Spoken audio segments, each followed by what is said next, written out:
Benvinguts a tots i moltes gràcies per venir. Moltes gràcies al museu, al director, l'Agustí,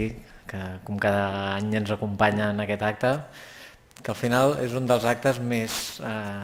petitons, però que es diria dels que ens agrada més a la Fundació. La Fundació té molts sentits, però un dels sentits que ens sembla més important i que té a veure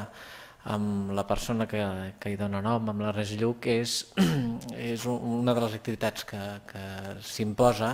és ajudar a la recerca, i ajudar a la recerca especialment de joves investigadors, i si és possible de joves investigadors que estiguin al llindar de finalitzar la tesi doctoral, de tal manera que puguin esdevenir no només doctors, sinó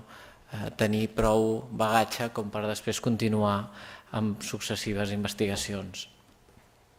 Fins ara ho hem pogut mantenir, ho fèiem anualment, ara ho fem bianualment, perquè la crisi toca a tothom, però ens hem obligat a no deixar-ho de fer, de tal manera que cada any, un any bequem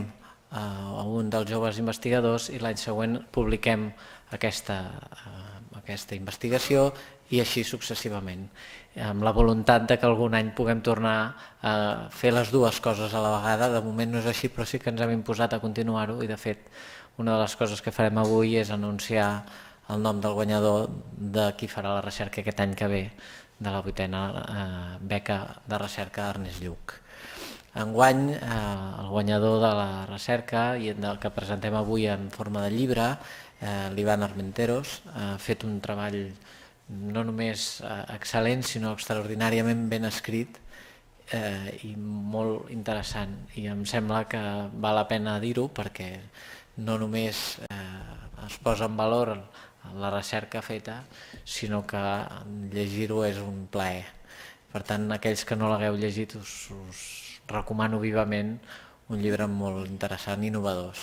Com suposo que explicarà ara la persona que el prologa, que és la Roser Salicru. La Roser és investigadora del CSIC, de la institució Milà i Fontanals, i és la persona que a més ha dirigit la tesi de l'Ivan Armenteros. Jo des d'aquí vull agrair-ho a tots dos, tant a l'Ivan per la feina que ha fet i també a la Roser, no només pel pròleg, sinó per tot el seguiment que ha fet de la tasca de l'Ivan, i que d'alguna manera ens assegurava no només que havíem escollit bé, sinó que seguíem estant en bones mans. Jo no m'allargo més, em sembla que l'important és saber què ens diu la Roser de l'obra i després escoltar l'Ivan.